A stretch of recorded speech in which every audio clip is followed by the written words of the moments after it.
Okay. Next one. What species of wood are useful for exterior uses? So there's a couple different ways to think about this. Most wood that you're going to use exterior, most of the time, is actually going to have a pretty serious finish on it. Usually painting it, actually. Sometimes with a stain, sometimes with what's referred to as an opaque stain. The thinner the stain, the less opaque it is, the less protection it's going to be for the wood. And the wood that's exterior is fighting a very serious battle.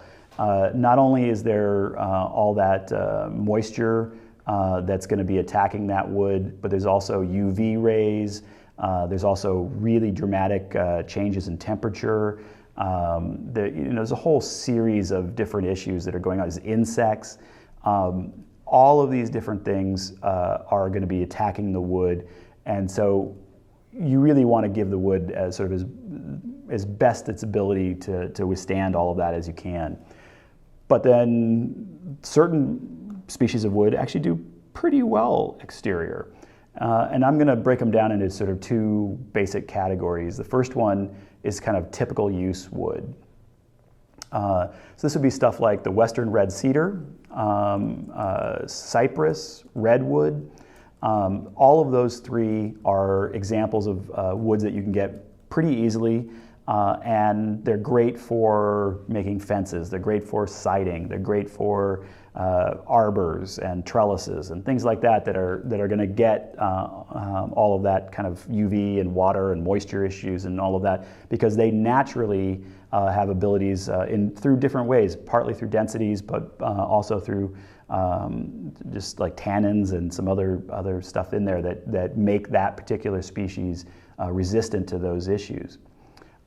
So those are the three that come up all the time in sort of typical, you can get them at Home Depot kind of ways, like you can buy that fairly simply and easily.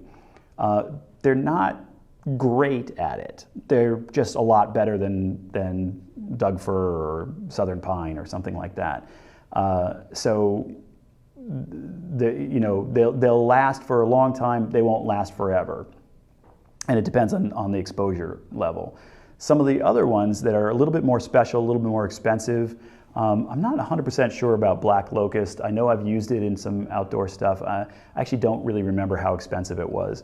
But white oak, and then starting to get into probably ipe, or it's a Brazilian wood, is probably the next one. Teak and then mahogany are, those are starting to get pretty expensive. Ipe has been used a lot recently, and you can find it usually, but you're not going to find huge amounts of it. Teak, it's very hard to get large amounts of, but if you're doing something smaller, it's incredibly effective in exterior use. Mahogany is the same way. Again, you're going to have a hard time getting a lot of mahogany, or at least it'd be very expensive. But teak and mahogany are going to be amazing from their ability to last a long, long time, especially if they're given at least a little bit of protection. The ipe will also last a very long time. White oak is very, very dense and will last a pretty good long time. Those are going to be much more expensive than the western red cedar or the cypress or the redwood, but they will also last a lot longer and have probably a better finish. And then obviously the other, what type of species of wood? Well, treated would be the species of wood that is probably the most used. And so that's where they take the pretty standard wood. I think it's usually southern pine or something, southern yellow pine, something like that. And they jam it full of chemicals. These days, I think it's the ACQ. I might have that backwards. It might be AQC. I think it's ACQ, which is it has a kind of copper something. It used to be arsenic, and now they got rid of the arsenic ones. Although there are still some states that I think you can still buy the old version that has the arsenic. Which obviously, if you're dealing with treated wood, don't cut it in a basement, don't breathe it in a lot, all of that. Like, make sure you're in a ventilated space, because it's pretty nasty materials. Some bootleg wood. Yeah, some bootleg wood. It was actually one of my favorite New York Times articles ever. I mean, I'm sure it was a horrible experience for the people, but this guy had gotten arrested for attempted murder of his wife. because she had gone into the hospital with arsenic poisoning, and it took them a really long time to figure out that it turns out they were just building a deck, and he was outside building it, and she was in the basement cutting all the pieces to the size that he told her to cut. And so she was in this space, this unventilated space, and was inhaling arsenic for the whole thing.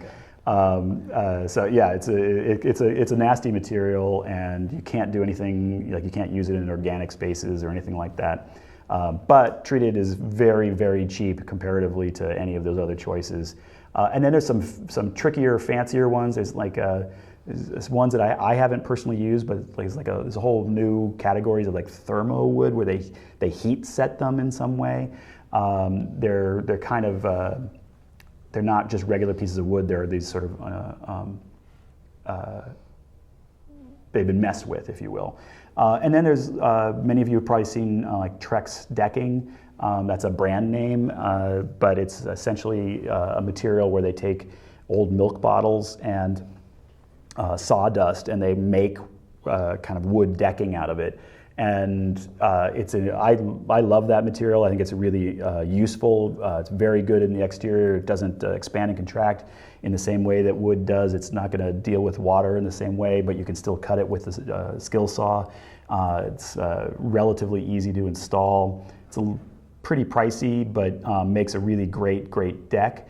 The true cradle-to-cradle folks hate those materials because once you put the milk jugs with the wood sawdust, you can never separate them out again.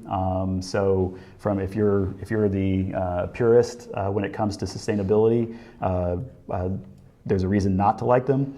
But to me, they have very long lasting. They're very, you can get nice colors and everything. Like I think they're a great bet. So there's ways to think about this from like using actual woods and understanding what the different species are. But then there's also ways to think about this as like, well, what would you use instead of wood, right? And that's where we get into those sort of treated and those elements. Well, thank you, Mike, and thanks again to all of you who tuned in and who have submitted their questions today. If you'd like to attend our next a.r.e. live broadcast on the structural systems exam, visit blackspectacles.com/podcast to register to attend. And just like today's episode, you'll have a chance to ask questions and share your answers with Mike for live feedback during the broadcast. And if I can just toss in, if you have a particular topic that you think would be good to cover on that, let us know. If you let us know early enough, we'll make sure we get it in there for the discussion next time. Yep.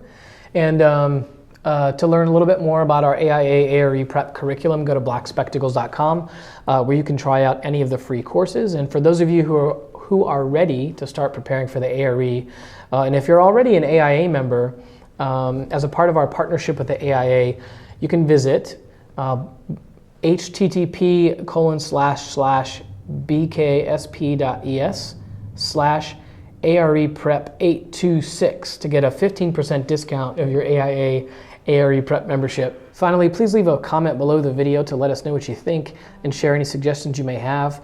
I promise we'll read every word that you write and use them to tune our next episodes. So thanks for watching.